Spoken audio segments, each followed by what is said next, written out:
জলপট্টি, আমার এখন উচ্চ রক্তচাপ, সারা মাথা টনটন করছে, ঝনঝন করছে। উহ উহ এত চিন্তা করলে তো আপনার জ্বর চলে আসবে। আরে জ্বর যাতে না আসে সেই জন্যই তো আগে থেকে মাথায় জলপট্টি দিয়ে রেখেছি। কিন্তু আপনি এত চিন্তা করছেন কেন? অন্য রাজ্যের রাজ পরিচালনা কেমন হচ্ছে সেসব দেখার দায়িত্ব তো গোপালের কাঁধে। আপনি আপনার ঘাট থেকে চিন্তার বোঝ ঝেড়ে ফেলুন।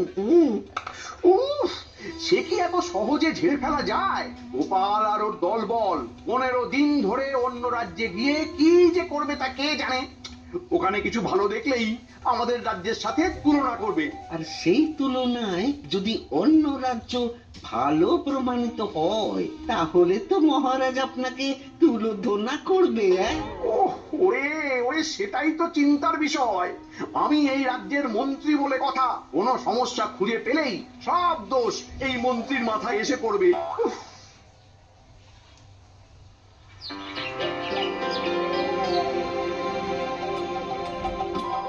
আরে আরে, কৃষ্ণনগরের সভাসদগঞ্জে সবাই আসেনি খাম্বাজরাজ, শুধু আমরা 4 জন মাত্র।